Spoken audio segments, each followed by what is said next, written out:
नमस्कार दर्शक बंधु, वास्तु विचार आउ एक शिक्षणीय अध्याय को स्वागत करुछि मो मिली। दर्शक बंधु, मनीष समाज रे वास्तु आम जीवन में अंगांगी भाव जड़ित। आम जेकोसी शुभ कार्य करने पूर्व वास्तुशास्त्र अनुजाई करिथाउ। आज आम जानिबा गोटे नुआ घरटे कले घर कोठरी कलर कौन हवा दरकार, ठाकुर घर कलर कौन हवा दरकार एवं किचेन कलर कौन हवा दरकार, बाहर भी कलर कौन हवा दरकार। सेथिपाई आमे आज जानिबा आम सहित उपस्थित अछंती विशिष्ट वास्तुविद अमर दत्त नायक सर। चलंतु सानक सहित किछि पचारि बुझिबा।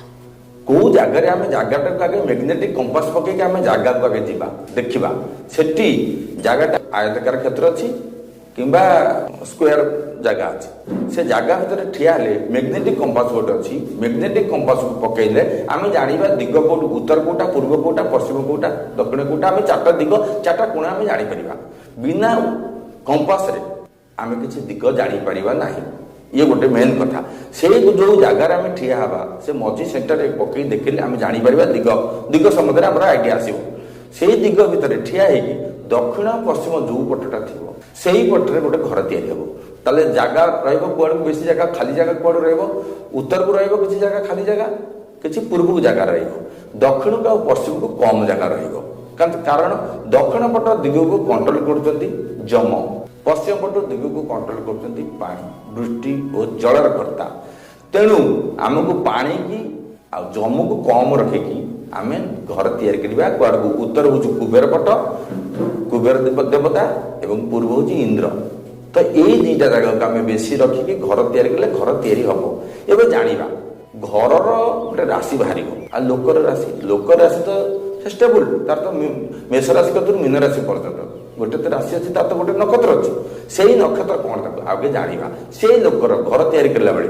तार बृहस्पति भल अच्छी ना खराब अच्छी से ही भल समय देखिए कौ मसरे घर करवा बैशाखी मास श्रावण मास मार्गशीर मास एवं फाल्गुन मास ये 4 मासर घर तैयार कौ पक्षर हम शुक्ल पक्षर हम कौ बार हम सोमवार बुधवार गुरुवार शुक्रवार एवं कौ बेलार हम माइंद्र बेला अमृत बेला ये बेलार आमको यही मुहूर्त घर तैयारी घर तैयारी कले तार गोटे राशि नक्षत्र बाहर जमी आम गोटे झीर पुअर बाहर रोचे झीर गोटे राशि आ पुअर गोटे राशि देखला राजजोटर पड़ुनी राजजोटर पड़े तार राशि को आंगुली करवा लंबा आ प्रस्त को सब आंगुली करवा आंगुली कलापर आंगुलीर ये लंबर आंगुली एवं प्रस्तर आंगुली दुईटा गुणीदेले तार क्षेत्रफल आंगुली बाहर मूलपिंड है मूलपिंड को 8 गुणवा कारण 8 कहीं गुणवा ना 8 जन देवता भी अच्छा 8टा दिग भी अच्छी उत्तर दक्षिण पूर्व पश्चिम ईशान्य अग्नि नैऋत्य वायु 8टा दिग अच्छी 8 गुणीदेले से क्षेत्रफल दिए जहाँ हिसाब हम बाहर क्षेत्रफल जो 8 गुणिला पर जो अंक बाहर से अंक को 27 आम हरण करवा कहीं 27 हरण करवा ना 27टा हूँ नक्षत्र 1 कतु 27 नक्षत्र अच्छी राशि सेमती मेष राशि कतु मीन राशि पर्यंत 12टा राशि 27टा नक्षत्र अच्छी से 27टा नक्षत्र 27 नक्षत्र को हरण कले भाग्यशेष जहाँ बलिब सेटा हूँ घर नक्षत्र सहित लोकर नक्षत्र कौन से मेल खाऊँ ना खाऊ नहीं तेणु राजजोटर 4 रकम अच्छे गोटे समान राशि गोटे समसप्तक गोटे चतुर्थ दशम गोटे तृतीय एकादश ये राजजोटर भितर कले आमको भल आसो एवं नागनाड़ी नागनाड़ी रही पारनी एवं गण नरगण सहित हो राक्षस गण सहित हो देव देवगण सहित हो ना राक्षस देवता हेले कलह हम देवता नर रही भल नर रही भल देवता भल किंतु राक्षस नरगण हो पारनी जदि हम से लोकर खराब हम अनिष्ट हो तेणु करके विचार करके आम घर या घर या कौटी पूजा घर हम उत्तर पूर्व पूजा घर हवा दरकार से पूजा घर जोटा हम पूजा घर ठाकुर रे उत्तर पूर्व दिगरे घर उत्तर पूर्व दिगरे ठाकुर बसवे ठाकुर मुह रश्चिम को किंबा क्षेत्र विशेष किसी दक्षिण खेले भी भल ये हूँ मेन जिनस अग्निकोण रोषे घर हवा दरकार अग्निकोण क्या कहते दक्षिण और पूर्व दिग को अग्निकोण कहते अग्निकोण रोषे सुस्वाद्य हम ସ୍ତ୍ରୀ ଲୋକମାନେ ଯେଉଁମାନେ ରୋଷେଇ କରୁଛନ୍ତି ଯଦି ଅଲଗା ଜାଗାରେ ରୋଷେଇ କରିଗଲା ତାଙ୍କର ଦେହ ମୁଣ୍ଡ ଖରାପ ହେବ, ସ୍ୱାଦ ହେବନି, ବହୁତ ଅସୁବିଧା ଅଛି। ତେଣୁ ଆମକୁ ଦକ୍ଷିଣ ପୂର୍ବ ଦିଗରେ ରୋଷେଇ କରିବା ଏବଂ ଉତ୍ତର ପୂର୍ବ ଆଡ଼କୁ ପାଣି ସିଙ୍କଟା ରଖିବା। ବାସନ ଧୋଇ ଦେଇକି ସାଙ୍ଗେ ସାଙ୍ଗେ ଚୁଲିରେ ବସେଇଦେବା। ଆମେ ଅଗ୍ନି କ'ଣ ଅଗ୍ନି ଦିଗର ଦେବତା ଯିଏ ଦକ୍ଷିଣ ପୂର୍ବ, ତେଣୁ ଆମକୁ ଅଗ୍ନି ଦରକାର। ଗୋଟେ ସ୍ତ୍ରୀ ଲୋକ ରୋଷେଇ କଲେ ତାକୁ ଅଗ୍ନିର ସାଙ୍ଗେ ସେ ଖେଳୁଛି ଜାଣିକି, ତାକୁ ଅଗ୍ନି ବହୁ ପରିମାଣରେ ଦରକାର। ଯଦି ଆମେ ଅଲଗା ଜାଗାରେ କରିଦେବା ତାହେଲେ ତାର ବିରୁଦ୍ଧ ପାଟି ହେଇଯିବ। ତେଣୁ ଅଗ୍ନି କୋଣରେ ରୋଷେଇ ହେବ ଘର ଦରକାର। ଏବେ ସିଡ଼ି ଘର ଦକ୍ଷିଣ ପଶ୍ଚିମ ଦିଗରେ ସିଡ଼ି ଘର ହେଇପାରିବ। ସିଡ଼ି ଘରଟା ହେଉଛି ତାର କ୍ଲକ୍ ୱାଇଜ୍ ହେବ। ଉତ୍ତରରୁ ସିଡ଼ି ଦକ୍ଷିଣକୁ ମୁହଁ କରି ଚଢ଼ିବା, କ୍ଲକ୍ ୱାଇଜ୍ ହେବ ମାନେ ଡାହାଣକୁ ମୋଡ଼ିବା। ସିଡ଼ି ପାହାଚ ତଳକୁ ଛାଡ଼ିକି ଛାତକୁ ଛାଡ଼ିକି 17ଟା ହେବ, 23ଟା ହେବ। ବହୁତ ସ୍ଥଳ ବିଶେଷରେ ଗୋଟେ ଛାତ ହେଉଛି 10 ଫୁଟରେ ପଡ଼ୁଛି, 5ଟା ବି ହେଇପାରିବ। 5ଟା ଛାତ କ'ଣ 5ଟା ସିଡ଼ି ହେଲେ କ'ଣ ଛତକୁ ଚଢ଼ିପାରିବେ? ଚଢ଼ିପାରିବେନି। ଛୋଟ ଛୋଟ ଜାଗାରେ ଯେଉଁଠି 5ଟା ଦରକାର 5 ହେଇପାରିବ, 11 ହେଇପାରିବ, 17 ହେଇପାରିବ, 23 ହେଇପାରିବ। ସିଡ଼ିର ସଂଖ୍ୟା ପାହାଚ ସଂଖ୍ୟାକୁ ଯଦି ଆମେ 3ରେ ଭାଗ କରିବା, ଭାଗ ଶେଷ 2 ରହୁଥିବ।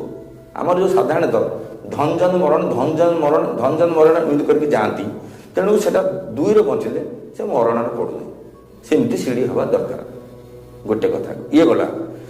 ଏବେ ମାଷ୍ଟର ବେଡ଼ରୁମ୍ ଯେ ଘରର କର୍ତ୍ତା ସିଏ କେଉଁଠି ଶୋଇବେ ସେଟା ହେଉଛି ଦକ୍ଷିଣ ପଶ୍ଚିମରେ ସେ ଘରଟା ହେବା ଦରକାର। ଦକ୍ଷିଣ ଦିଗରେ ହେଇପାରିବ, ଖାଲି ପଶ୍ଚିମ ଦିଗରେ ହେଇପାରିବ, ଦକ୍ଷିଣ ପଶ୍ଚିମରେ ହେଇପାରିବ। ସିଡ଼ି ଘର ବି ଦକ୍ଷିଣ ଦିଗରେ ହେଇପାରିବ, ଦକ୍ଷିଣ ପଶ୍ଚିମରେ ହେଇପାରିବ, ପଶ୍ଚିମ ଦିଗରେ ହେଇପାରିବ। ଏବେ ଲାଟ୍ରିନ୍ ବାଥରୁମ୍ ସେ ଘରର ଉତ୍ତର ପଶ୍ଚିମ ହେଉଛି ବାୟୁ କୋଣ। ତ ବାୟୁ କୋଣରେ ପାଇଖାନା ଘର, ଲାଟ୍ରିନ୍, ପାଇଖାନା ଟାଙ୍କି, ପାଇଖାନା ଘର ହେଇପାରିବ ଏବଂ ପାଇଖାନା ଟାଙ୍କି ସେଇ ଉତ୍ତର ପଶ୍ଚିମ ଦିଗରେ ବାହାର ପଟକୁ, ଘରର ବାହାର ପଟକୁ ଟାଙ୍କିଟା ହେଇପାରିବ, ପାଇଖାନା ଟାଙ୍କି। ଏବେ ପିଲାମାନେ ଶୋଇବେ ଯଦି ଯାହାର ଗୋଟିଏ ଘର କରିବ, ମନେକର ଇନ୍ଦିରାବାସ ସେ ଘର ପାଇଛି, ସେ ଗୋଟେ ଘର ପାଉଛି, ସେ ତାର ଭିତରେ ସେରକମ ଦକ୍ଷିଣ ପୂର୍ବରେ ରୋଷେଇ ଘର କରିବ, ଉତ୍ତର ପୂର୍ବରେ ଠାକୁର ରଖିବ, ଦକ୍ଷିଣ ପଶ୍ଚିମରେ ଖଟ ପକେଇ ସେ ଶୋଇବ। ତେଣୁ ଏମିତି ତ ଗୋଟେ ଘର ପାଇନି, ଯେ ଜେନେରାଲି ଘର କରୁଛି ନିହାତି 2ଟା ବେଡ଼ରୁମ୍ କରୁଛି, 3ଟା ବେଡ଼ରୁମ୍ କରୁଛି, ପୂଜା ଘର କରୁଛି, ସିଡ଼ି ଘର କରୁଛି, ରୋଷେଇ ଘର କରୁଛି। ରୋଷେଇ ଘରେ ସେ ନ କରିବ, ସେ କ'ଣ ବଜାରରୁ ଯାଇ କିଣିକି ଆଣିବ ସବୁଦିନ ଖାଇବ କି? ଖାଇବ ନାହିଁ। ତେଣୁକରି ତାକୁ ଦରକାର। ଏବେ ଦରିଜା, ମେନ୍ ଦରଜା କେଉଁଠି ହେବ? ବାଡ଼ି ଦରଜା କେଉଁଠି ହେବ? ମେନ୍ ଦରଜାଟା ହେବ 4 ଫୁଟ, ବଡ଼ ହେଇପାରେ 4 ଫୁଟ, 4.5 ଫୁଟ ହେଇପାରେ। ବାଡ଼ି ଦରଜାଟା ହେବ 3 ଫୁଟ, ସେଟା ଛୋଟ ହେବ।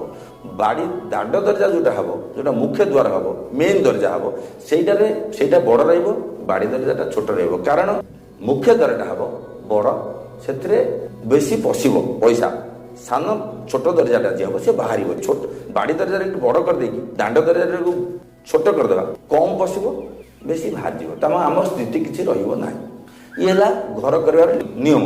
ଆଉ ଘର ଜାଗା ରହିବ, ଉତ୍ତରକୁ ବେଶୀ ରହିବ, ପୂର୍ବକୁ ବେଶୀ ରହିବ। ଛାତ ପାଣି ରହିବା କେଉଁଠି? ଛାତ ପାଣି ଏବଂ ସିଡ଼ି ପାଣି, ଘରର ପାଣି ଇଏ ଉତ୍ତରକୁ ପଡ଼ିବ ନହେଲେ ପୂର୍ବକୁ ପଡ଼ିବ। କାହିଁକିନା ଉତ୍ତର ପୂର୍ବ ହେଉଛି ଖାଲ, ଦକ୍ଷିଣ ପଶ୍ଚିମ ହେଉଛି ଉଚ୍ଚ। ତେଣୁ ଆମେ ଦକ୍ଷିଣ ପଶ୍ଚିମ ଭାଗରେ ଆମେ ଘରଟା କରିଛନ୍ତି, ଉତ୍ତର ପୂର୍ବ ଜାଗାରେ ଖାଲ ରହୁଛି। ଖାଲ ରହିଲେ ଭଲ ଏବଂ ଟ୍ୟୁବୱେଲ୍ଟା ସେଇଠି ହେବା ଦରକାର ଉତ୍ତର ପୂର୍ବରେ। କାରଣ ଖାଲ ପଟରେ ଟ୍ୟୁବୱେଲ୍ଟା ବୋରିଂ ହେଉଛି, 20 ଫୁଟ ହଉ, 30 ଫୁଟ ହଉ, 40 ଫୁଟ ହଉ, 50 ଫୁଟ ହଉ, 100 ଫୁଟ ହଉ, ବୋରିଂ ହେଉଛି। ତେଣୁ ବୋରିଂଟା ହେଲା ମାନେ ସେଟା ଖାଲ ହେଇଗଲା। ଉତ୍ତର ପୂର୍ବ ଖାଲ, ଦକ୍ଷିଣ ପଶ୍ଚିମ ଉଚ୍ଚ। କାରଣ ଯିଏ ବାସ୍ତୁ କଣ୍ଟ୍ରୋଲ କରୁଛନ୍ତି, ବାସ୍ତୁ ଦେବତା, ବାସ୍ତୁ ପୁରୁଷ, ତାଙ୍କର ଶୋଇଛନ୍ତି, ସେ କେଉଁଠି ଶୋଇଛନ୍ତି? ନାଇଁ ଜାଗାରେ, ଯେଉଁ ଜାଗାରେ ଆମେ ଗୋଟେ ଘର ତିଆରି କଲାକୁ ଯେଉଁ ପୂଜା କରିବା, ବାସ୍ତୁ ପୂଜା, ସେଇ ପୂଜା କଲେ ସେ ବାସ୍ତୁ ଦେବତା ସେ ଶୋଇଯିବେ। ଶୋଇବେ କେଉଁଠି? ଦକ୍ଷିଣ ପଶ୍ଚିମରେ ତାଙ୍କର ଗୋଡ଼, ଉତ୍ତର ପୂର୍ବରେ ତାଙ୍କର ମୁଣ୍ଡ। ଆମେ ଯେମିତି ଠାକୁରଙ୍କୁ ଜୁହାର ହେଉଛନ୍ତି, ମୁଣ୍ଡକୁ ତଳକୁ ଦେଇକି ଭୂମିଷ୍ଠ ପ୍ରଣାମ କରୁଛନ୍ତି, ମୁଣ୍ଡଟା ତଳ ପଟୁ ରହୁଛି, ଗୋଡ଼ ପଟଟା ଦକ୍ଷିଣ ପଶ୍ଚିମ ରହୁଛି। ତେଣୁ ଦକ୍ଷିଣ ପଟ ପଶ୍ଚିମ ପଟ ହେଉଛି ଉଚ୍ଚ, ଉତ୍ତର ପୂର୍ବ ପଟ ହେଉଛି ନିଚା। ତେଣୁ ନିଚା ପଟରେ ରହିବ କ'ଣ? ପାଣି, ନଦୀ, ନଳକୂପ, ପୋଖରୀ, ଇଏ ଉତ୍ତର ପୂର୍ବରେ ରହିବା କଥା। ଆମେ ଯଦି ବାଥରୁମରେ ଗାଧୋଇଲା ବେଳେ ଯେଉଁ ବାଥରୁମ କରିବା, ଲାଟ୍ରିନ୍ କରିବା, ସେରକମ ଦକ୍ଷିଣ ପଟରେ ପଶ୍ଚିମ ପଟରେ ଉଚ୍ଚା ଝାଡ଼ା ଯିବା, ସେପଟରେ ଦକ୍ଷିଣ ପଶ୍ଚିମ ପଟରେ, ଉତ୍ତର ପୂର୍ବ ପଟକୁ ପାଣି ରଖିବା, ବାଥରୁମ ଗାଧୋଇବା, ପୂର୍ବକୁ ଅନେଇ ଗାଧୋଇବା, ଉତ୍ତରକୁ ଅନେଇ ଗାଧୋଇବା। କଳଗୁଡ଼ା ଯେଉଁ ପାଣି କଳ, ପାଣି ଟ୍ୟାପ୍, ସେ ରହିବା ଦରକାର କେଉଁଠି? ନା ଉତ୍ତର ରହିବା ଦରକାର, ପୂର୍ବରେ ରହିବା ଦରକାର। ତେଣୁ ଏହା କଲେ ଆମକୁ ଘର ରଙ୍ଗ ପୁଣି କ'ଣ ହେବ? ଘର ଭିତରେ ଲୋକର ରାଶିର କେଉଁ ଦିଗରେ ହେଲେ ଲୋକ ରାଶିର ରଙ୍ଗ କ'ଣ ହେବ? ଭିତର ପଟେ ଦିଆହେବ। ଏବେ ଘରଟା କୁଆଡ଼କୁ ବନେଇଛି? ଉତ୍ତରକୁ ବନେଇଛି ନା ଦକ୍ଷିଣକୁ ବନେଇଛି ନା ପୂର୍ବକୁ ବନେଇଛି ନା ପଶ୍ଚିମକୁ ବନେଇଛି? ସେଇ ହିସାବରେ ରାଶି ଅନୁଯାୟୀ ଘର ରଙ୍ଗ ହେବ, ଦିଗ ଅନୁଯାୟୀ। आज कार्यक्रम को ये रखुछु आपण मानक सह पुणी थरे देखा वास्तु विचारर आउ एक नूतन अध्याय रे। आज विदाय दिंतु। रहुछि नमस्कार।